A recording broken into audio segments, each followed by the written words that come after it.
tenemos tiempos que tomarnos también.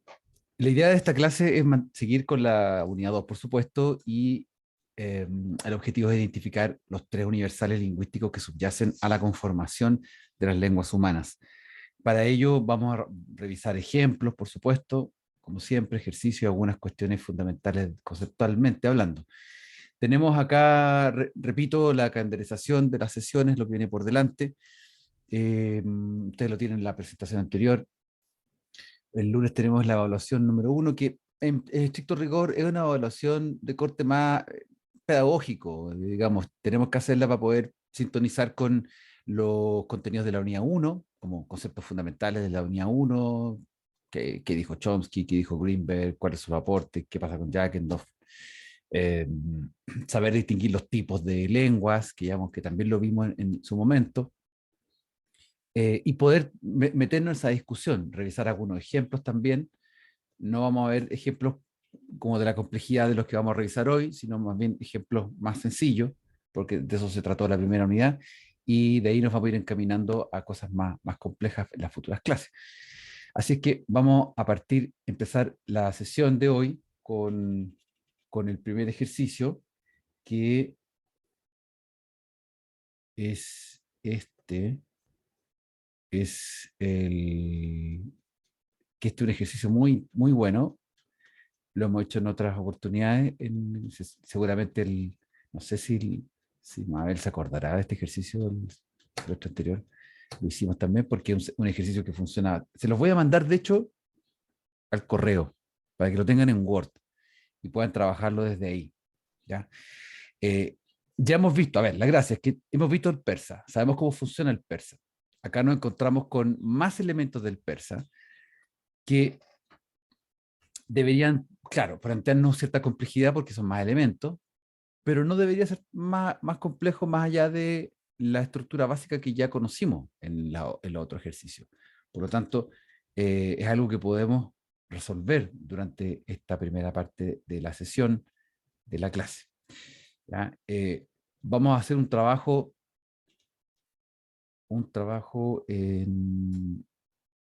por supuesto que en grupos. Vamos a asignar vamos a asignar, perdón, ahí viene llegando más gente. Vamos a hacer a unos grupos como de dos participantes por cada uno de los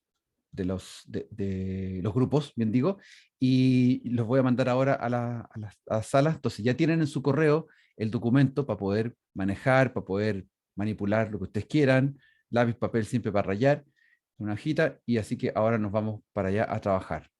15 minutos de trabajo y luego me preguntan cualquier cosa, yo estoy acá, pero 15 minutos de trabajo en pareja y luego conversamos y vemos qué pasó, cómo lo resolvieron.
Bien.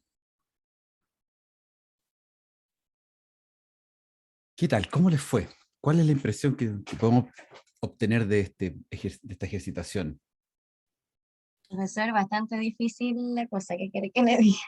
Pero tú la habías hecho antes, ¿o no la Sí, pero hiciste no me antes? acordaba mucho, pero es más difícil que los otros que ha pasado. Este ejercicio ya es un clásico de este curso. Ya está tomando esos ribetes de clásico. ¿Qué tal? Ya, pero dime, Mabel, a ver, ¿qué es lo que te provoca dificultad? Cuéntanos. Eh, que en realidad no es como que tenga una estructura muy definida porque, o sea, o al menos no parecía al español ni a nada de lo que hemos conocido. Entonces, sí, es como que va amontonando. Eh, Va amontonando partículas hacia atrás y prácticamente como que hay oraciones que se parecen mucho, pero que no les encuentra relación en la parte del persa, en realidad. Ya. Eso me pasó. Eso te Nos pasó. pasó en realidad, sí. Sí, tú estás Fue trabajando, estás con Antonia y Noemí. en Empezaste la a nube, trabajar con sí. Noemí, Antonia se incorporó después. Quedaste muy plop, Antonia, cuando llegaste, ¿no? Pues, de repente te enfrentaste con Quedé este muro de... choqueadísima. Quedaste choqueada, sí, fue un impacto visual, me imagino. Sí.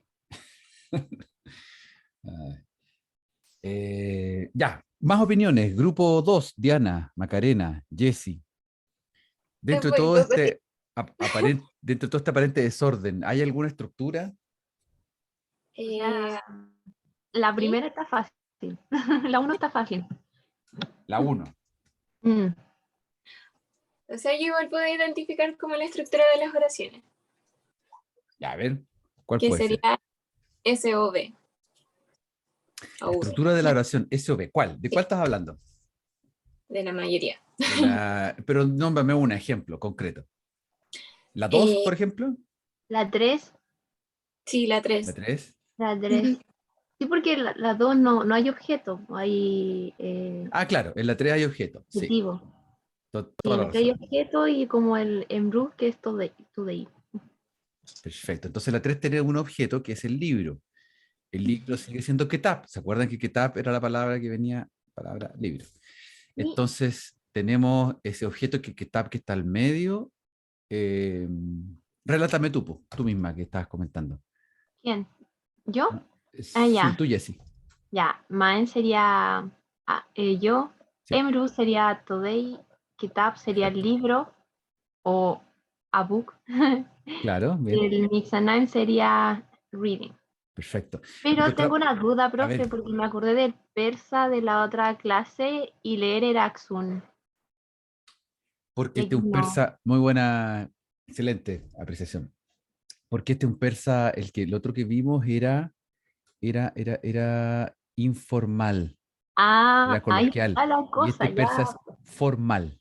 ya. Entonces acá por eso este persa es más interesante desde desde el punto de vista morfológico, porque tenemos más morfemas para hacer la diferencia. O sea, la formalidad, la informalidad siempre parece que suprime, la formalidad no.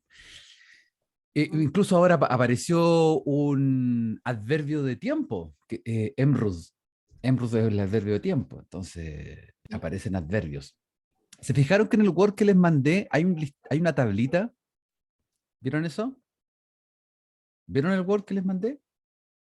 ¿O no? ¿No lo vieron? Sí, sí me fijé que hay una ¿Sí? tablita. ¿Viste la tablita? Ya, esa tablita ayuda mucho para poder ordenarse y empezar a agrupar de manera muy lúdica, o sea, empezar a agrupar, a anotar cuáles son las palabras que están en una en otra, porque la memoria es frágil, entonces, por ejemplo, todas las categorías de adverbios van en un listado, todos los pronombres van en otro, bueno, en fin, esa es la idea.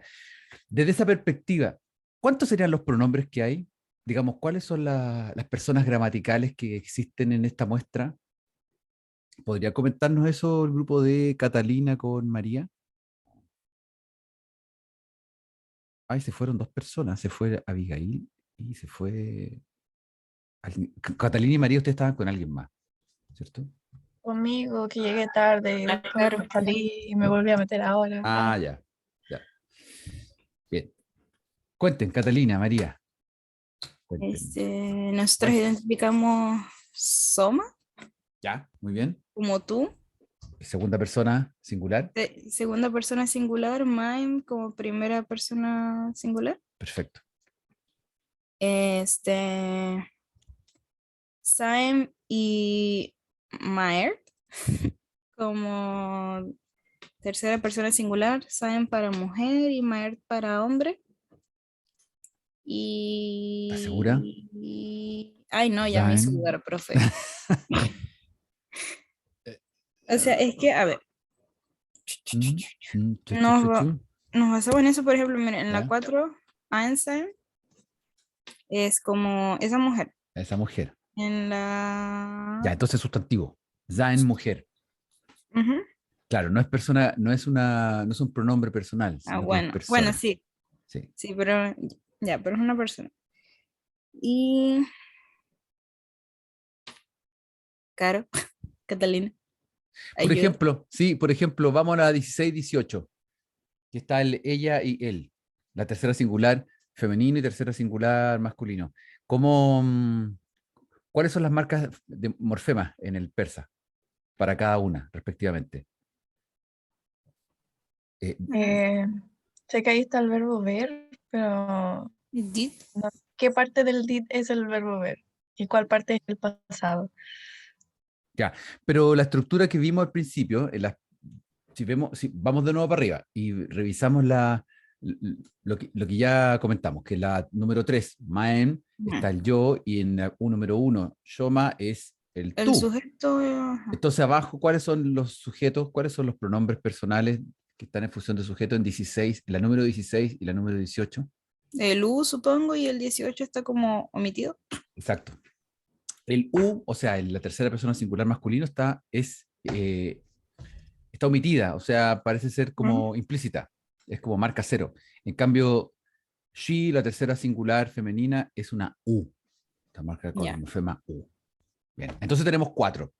Si completamos la tabla, tenemos 4 ahí. Bien, ¿qué verbos hay? No hay muchos verbos. O sí, hay varios. Leer, ver Sí, leer, ver, estar, verbo estar. ajá, y estar. Y creo que no hay más. Leer, ver y estar. Ah, y tener. Y tener.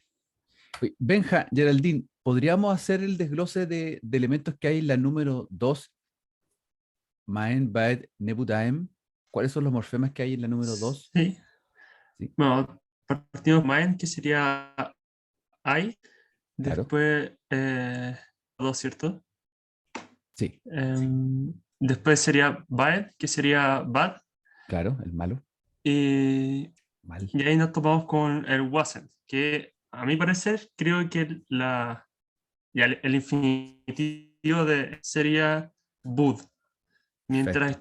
que el nae sería la negación y Sí, el final, el aem, sería como el pasado. perfecto. Es tal cual lo que veníamos revisando en la otra muestra de persa. Exactamente, la raíz central del verbo ser es bud, nae la negación y aem sería la desinencia de la primera persona. I wasn't bad, yo no estaba bien. No era, o sea, perdón, yo no era malo, no era el malo, o no estaba mal, quizás cuál de las dos opciones podría ser. Pero esa es la realidad. Entonces, cuando ya pasamos a una oración como la transitiva del objeto de la lectura, en la número 3, se sigue manteniendo el orden, como ustedes mencionaron. La primera persona, el libro y el verbo Mihanaem. Mihanaem, eh, ¿podrías, Diana, Macarena, Jessy, comentarnos qué resolvieron ustedes ahí en Mihanaem, en la número 3? ¿Cuáles son los componentes de Mihanaem? Y, sí, ¿Son los morfemas? ya. Mi lo pusimos que era como un prefijo que indicaba presente. Bien. San, en ese caso, sería el verbo, que es leer. Ujú. Y am sería desinencia que indica primera persona. Claro, exactamente, exactamente. Entonces nos encontramos con que el verbo han de leer está ahí, el medio, y el mi tiene la función de ser algo así como un presente Y uno podría hipotetizar que también un presente progresivo, porque I am reading a book, entonces estoy leyendo un libro. Entonces el me podría tener esa funcionalidad. Habría que corroborarlo. ¿Qué es lo que pasa con las siguientes? Por ejemplo, en la número 5, I am reading the book, también es Maen Ketabra Mehanaem. Y no encontramos acá una diferencia en el persa formal que no aparece Ketabro, aparece Ketabra, aparece la A con la formalidad. ¿Existe la partícula de pregunta en este muestreo? Yo ¿Hay me algún? había quedado con Aya, Sí, porque nunca supe qué hacer con Aya, pero bien. después vi la oración 1 y no aparece Aya, entonces no sé. Ah, pero podría ser que, a ver, y en la número 8 aparece, porque es pregunta, Ujú. en la Yo, número 13, en la número pero, 14, pero ¿sí? podría ser así como un Morfema tipo de I. pregunta. Ay, Ay, perdón. no, habla. Puede que esté mal, pero se me ocurre que podría ser el morfema id después del, no sé, Sí, que es no, como lo que se repite, pero no. no, porque Morfema ahí tiene la funcionalidad de estar al lado del verbo y entregar esa información. Ah, No, ya. sí, o sea, Yo, sí, haya es la partícula de pregunta. Lo que pasa es que parece ser que también puede omitirse en algunos casos y parece que se omite. Parece que la entonación también es importante. Recuerdan que en el ejercicio anterior también teníamos un ejemplo donde aparecía la pregunta y la pregunta eh, con interrogación o sin interrogación. O sea, formalmente hablando. O sea, la marca de pregunta, de interrogación, existe formalmente, pero podría omitirse. Eso es lo que está profe, pasando. ¿Sí? pero podría ser así como que haya son preguntas tipo yes or no questions y Koya sea como el where, como Podría ser, podría WH. ser, podría ser totalmente. Podría ser, porque como son dos tipos de preguntas, buena acotación, podría ser eso, preguntas como sí o no, versus el where, que son todas las where preguntas que son otra cosa. Podría ser totalmente. Bien, no tenemos tiempo, alcanzamos a verlo todo, pero lo que vamos a hacer, yo les voy a pedir que lo terminen, porque para efectos de la evaluación les voy a pedir como el resumen de esto, o sea, qué es lo que pasó, cómo lo resolvieron. ¿Ya? O sea, chequeen bien, eh, usando la tablita, cuáles son todos los tipos de componentes que hay y la funcionalidad de cada uno de esos. Entonces, por ejemplo, lo que yo acabo de decir con respecto al uso del mi, yo hipotéticamente estoy estableciendo en mi análisis que mi, en mi Hanaem, mi Hanid, es una especie de presente progresivo, porque está justo con las expresiones de presente, que están, acciones que se van realizando durante el presente y que no terminan. ¿Ya? Habría que ver qué pasa en otros casos, como en la número 10, donde aparece Sanemaen, Ketabra, Anja, Nemihanaen. Y ahí no aparece. Entonces, ¿qué hacemos con eso? A lo mejor se nos quiebra la hipótesis ahí y no es tanto lo que nos entrega el mi. En fin, es un poco la idea de jugar a la hipótesis. Como no tenemos la certeza, nosotros siempre lo vamos a plantear como una hipótesis de interpretación de la funcionalidad. Ya, el objetivo de esto entonces sigue siendo identificar morfemas y que cada morfema tenga una categoría y un significado. Eso es lo que nos interesa en esta primera parte del curso. La primera parte del curso, lo que fue la primera parte del curso. Voy a seguir adelante. Acá les dejo también que está en el mismo Word estas tres preguntas, otras tres adicionales, que también sirve para practicar, traducir al español, traducir al persa y preguntarse qué pasa con el verbo ver, si es que el verbo ver tiene alguna cosa inusual en el persa, o el verbo tener, que es muy irregular en muchas lenguas, y qué sucede en el persa, si es regular o irregular. Ya, voy a pasar a la segunda parte, que es la parte más corta del curso, de la sesión, perdón, a esto, que es la clasificación lingüística que hace Greenberg. ¿Ya? Ustedes pueden ver acá un mapa donde aparecen un montón de tipos de lenguas distintas, que grande aporte surgió a partir de las primeras grandes clasificaciones y la comprobación empírica que hace Greenberg. Ya les comenté en la sesión anterior qué es lo que era lo universal. ¿Ya? Y me interesa en este momento dejarles muy claro cuál es la diferencia fundamental entre Chomsky y Greenberg desde el punto de vista del método que plantean. A Chomsky se le critica mucho por ser estrictamente deductivo, es decir, que plantea que todo surge desde top-down, o sea, como que todo es teórico. El innatismo que es lo que estamos practicando siempre, es decir, que podemos generalizar y podemos tomar un montón de principios y con esos principios aplicarlo a muchas lenguas. Es como decirle, miren, siempre el japonés va a ser SOV y va a ser así siempre, y lo demás, la variación posible es una o dos variaciones. No, no, eso es innatismo, eso es deductivo y podría romperse en la práctica. Y eso es lo que eh, contrapone Joseph Greenberg cuando hace su estudio, que es netamente inductivo, porque él va a la cancha, al campo de juego y se mete en las lenguas, las explica, las describe, hace análisis cuantitativo, estadístico y de esas 30 lenguas. Es por eso también que se le cuestiona el hecho de que él toma generalidades de un grupo de lenguas que la proyección es difícil hacer una proyección desde ese punto de vista, desde el punto de vista cuantitativo. Por lo tanto, los pros y los contras siempre van a existir. Ambos son aportes. Pues bien, Greenberg entonces organiza las lenguas en 3 grandes tipos de universales, los absolutos que les comenté de la sesión anterior, no voy a ir a eso de nuevo. El segundo, los relativos estadísticos, que sí estos nos interesan porque nos aparecen los 3 órdenes básicos fundamentales de palabras acá. Los relativos estadísticos significa que son características que se presentan en muchas lenguas, pero no en todas. El ejemplo clásico es lo que ocurre con los adjetivos. En español, el adjetivo es una clase abierta, porque lo hacemos declinar. El adjetivo es singular, es plural, es femenino, es neutro, es masculino, etc. O sea, empieza a tomar distintas propiedades.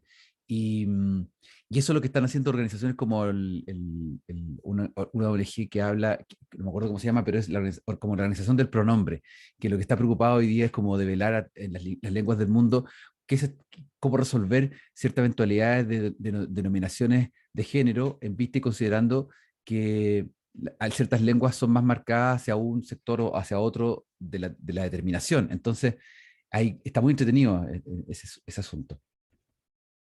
Bien, y el tercer tipo es la guinda de la torta, que es el implicativo. ¿Ya? Es cuando X se da en una lengua, entonces aparecen Y. O sea, son relaciones de dependencia. Clásico ejemplo en el español que la ausencia de una S es singular y la presencia de la S es plural.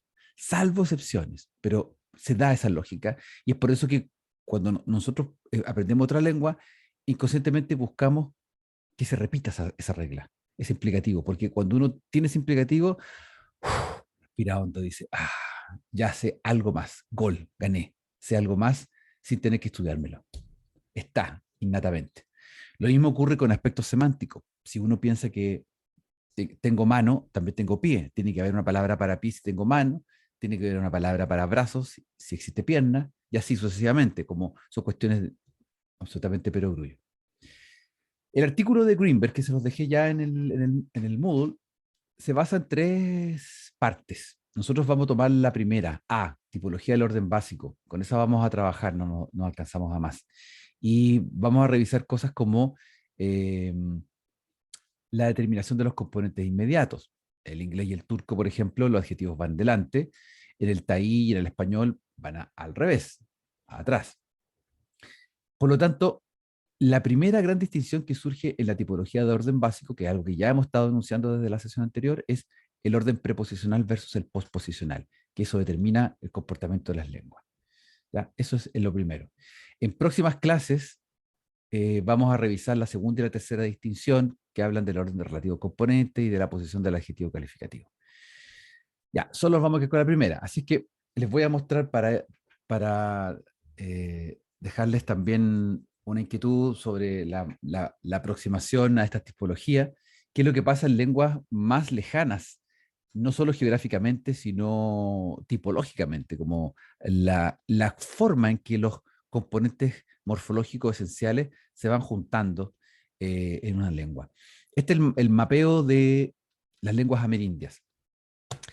Cuando se habla de las lenguas amerindias, es bien interesante esto, porque aquí no hay una, digamos, un concepto como norteamericanista, ¿ah? Como que lo norteamericano es lo mejor del mundo. Todo lo contrario, lo que ocurre acá es que cuando los lingüistas estudian lenguas amerindias, toman ese concepto probablemente tal, amerindia. Entonces, ustedes hablen un libro de lenguas amerindias y se van a encontrar un estudio de una lengua de Norteamérica, otra de Sudamérica, otra de Centroamérica. El mapuche, por ejemplo, mapudungún, o el quechua. El quechua, por ejemplo, es una lengua que se está estudiando cada vez más.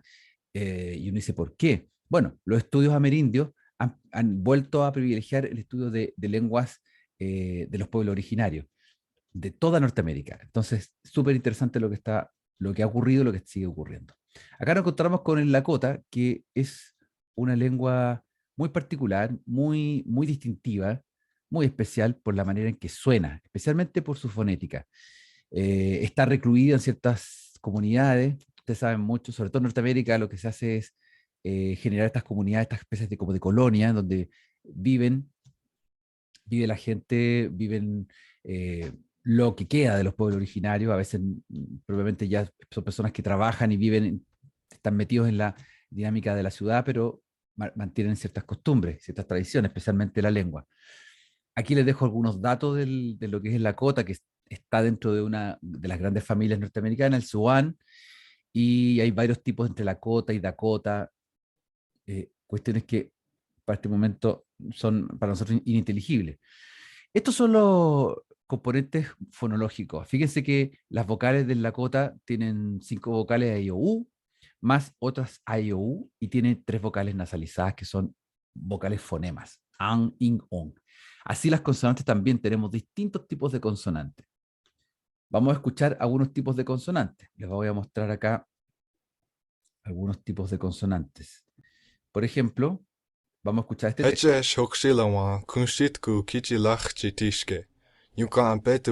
¿Se escucha, cierto? Sí, Sí. profesor. Sí, profe. Ya. Yukan betuan el kunshitku kin chankhin iaya chankhe hoksila kin ishnala tiate yankechin ichunha hitunkalawan taku ya koga hancha nahunkeye keash he winuchala kin woyute mahel iyuha kin hoksila kin he ha hunia slolye shnikeye hotka wanale nahunkiun Wole yunkan wasna wan lila washte kun shitku kin gnaka cha he cha hitunkala kin yuta hankeye. Súper interesante ver que es un sistema fonológico difícil para nosotros, difícil de llegar. Fíjense en esta historia cortita que está ahí arriba. Hani hechesh oyate wan igalaka ayin na wana ethipi yunkan wichasha wan tchawichu kin hechia. Winuchcha itcho wayemeniktelo ella. Echash donha waglishni heha enathipo ella. Bueno, parece difícil de entender. Entonces, ¿qué es lo que uno puede hacer al respecto? Meterse de lleno en la morfología para poder entender primero cómo funciona, si no, se nos hace un poco más complicado. ¿Ya?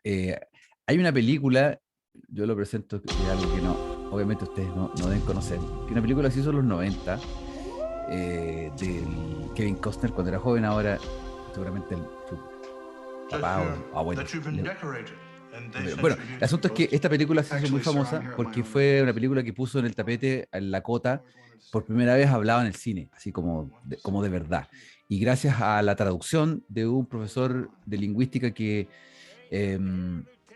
hizo el trabajo de tomar los guiones, o sea, obviamente en Hollywood se hace mucho ese trabajo, no siempre, pero cuando se hace de manera seria, y este profesor tomó los guiones y los transformó en Lakota de verdad, o sea, todos los actores de habla inglesa sí hablaron Lakota en la película, entonces esa es una de las razones por la cual Danza con Lobo es una película que tiene como ese plus. Acá nos encontramos entonces con el Lakota. Fíjense que aparece este listado de expresiones que podemos leer, porque ya nos dijeron más o menos como Wahi, Chi, Okupi, Upi, Gili, Yachipi, Waku, Utsichapi, Skatapi, Uji, Yahu. Ese no sé si me sale muy bien porque es como glotal. En fin, es lo mismo. Bueno, fíjense la dificultad que tiene esta lengua, pero la gracia del ejercicio que nos permite ver algo fundamental, o sea, la relación de sujeto-predicado, la relación del pronombre con su verbo en una declinación de oración de presente. Entonces, ¿cuál es el desafío acá? Poder revisar cuáles son los morfemas fundamentales. ¿Existe una raíz de base del verbo? ¿Existe un pronombre asociado a esa raíz de base? ¿Cómo tenemos que hacerlo aquí? ¿Cómo tenemos que trabajar? Tenemos que buscar cuáles son los verbos, cuál es el verbo que se repite. Por ejemplo, el verbo llegar, arrive, en dónde aparece, en qué lugares aparece y chequear en esos lugares en que aparece. ¿Ah? Es súper útil anotar en una hojita y ver cuál es el verbo llegar, el verbo querer, el verbo dar, cómo se dan esos verbos. Y hay una cosa que es particular de esta lengua, y de, bueno, de muchas lenguas, pero que en las lenguas que nosotros solemos hablar, como en la lengua romance, no existe, al menos gramaticalmente hablando, es el hecho de que aquí aparecen dos formas de decir nosotros. El nosotros versión uno donde hay un tú y yo, y es un tú singular, y un nosotros versión 2 que es un el ella más un yo y más otros más que tienen que ser más de dos personas para que cumpla el requisito. O sea, como que el nosotros número 2 cumple un sentido de como de comunidad, más abierto que el primero, que es más como del primer círculo, como familiar o algo así. Bien, vamos a dar 5 minutos para que lo revisen, vean qué se puede hacer al respecto, cómo lo enfocan, a ver qué pasa y me cuentan, ¿ya? Obviamente no lo vamos a terminar ahora, pero para que ustedes lo puedan conversar en los grupos de trabajo, ¿ya? Vamos a ver Carolina. Vamos a asignar a Carolina.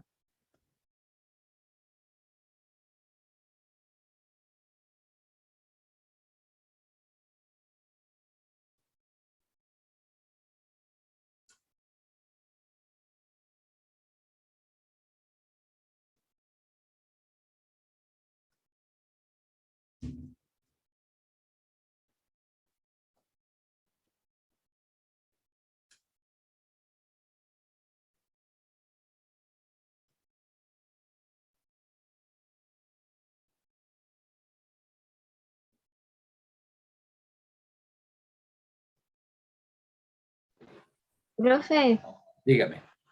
comparte la pantalla, es que se me olvidó sacarle foto. Porfita. Ah, sí, lo voy a compartir al tiro. Sí, sí, en eso estaba, no se preocupen. Sí, en Ah, eso ya, estaba. ¿Ya? gracias. Sí, no se preocupen.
Bien, ¿cuál es la impresión que les entrega este ejercicio?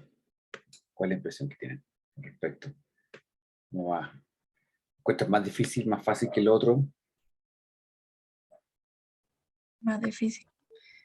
Difícil. Hay menos partes, pero sigue siendo igual de difícil. yo Sigue creo. siendo terrible. Sí. Sí, pero fíjense que van a tener una gran satisfacción cuando se les revele, porque fíjense que, por ejemplo, las terminaciones pi, hay varias terminaciones, upi, ipi, api, api, inmediatamente hay una señal, que hay algo con las p y con las i finales. Después, en los inicios, también tenemos cuestiones que se van repitiendo, ¿no? Entonces, a ver, no quiero decirlo yo. ¿Alguien tiene algún comentario que hacer con respecto a esta digamos, mezquindad en algunas expresiones, mezquindad de morfemas, porque son tan cortitos, y palabras tan cortitas como la 10, la 2, la 10, la 4. La 10 es extremadamente corta. A mí personalmente me gustó más que el persa. Y la Noemí, la Ante y yo notamos que, por ejemplo, la segunda, no, mentira, la tercera persona singular se omite y que, por ejemplo, el pi se agrega para pluralizar. Bien, muy buena observación. ¿Cómo llegaste a esa observación del pi y su pluralización? Porque, ¿cuál fue? Creo que ¿El pi? lo ¿Sí? notamos en we, no, mentira, en el you plural y un you singular. Y dijimos así como, no, espérate, no hay, o sea, no hay pi ahí. Pero después vimos que en we, en they y en el otro you plural sí se Ujú. repetía el pi, entonces dijimos, ya, sí. Perfecto. Para Perfecto. pluralización. Súper bien. Entonces no es tan lejano, bueno, es complejo, pero fíjense que tienen esta misma estructura que yo les comentaba hace un minuto atrás, pues, respecto a la S, que el plural en español S nos ayuda muchísimo, nos sentimos en casa cuando aparece una S en alguna lengua, como las lenguas de romance, y si en inglés, por ejemplo, aparece la S, mejor. Y acá aparece un pi, que es como el plural, pluralización. Entonces, hay una ayuda, hay elementos que se van repitiendo, morfemáticamente hablando, digamos, funcionalmente hablando, los morfemas van tomando estas formas para poder entregarnos la información que necesitamos en cada lengua. Bien, eso es todo por hoy. Espero que haya sido una buena clase en términos de la ejercitación y que podamos, entonces, nos vemos el próximo lunes ya con la sesión, con la clase de evaluación. Y piensen entonces que es una sesión en que vamos a trabajar más bien una síntesis de lo que hemos visto en la unidad 1. ¿Ya? Profe, Dígame. tengo una pregunta. Pregunta. Es que va a dar 3 horas nomás para hacer la prueba, ¿cierto? No, todo el día, pueden entregarlo tarde. Ah, No hay ya, es problema. que eso iba a decir porque tenía clases después, entonces no iba Sí, a preparar. como lo hemos hecho con las otras evaluaciones en este régimen especial en que estamos. ¿Ya? Ay, gracias, Bien. profe. Sí, de nada. Está todo bien. Que estén muy bien. Clase Buen fin de semana. individual, ¿verdad? Individual, ¿Para que sí. se vaya? Ah, ya, Es ok. individual, sí. Que estén Ya, muy profe, bien. gracias. Chao. Igual usted. Chao.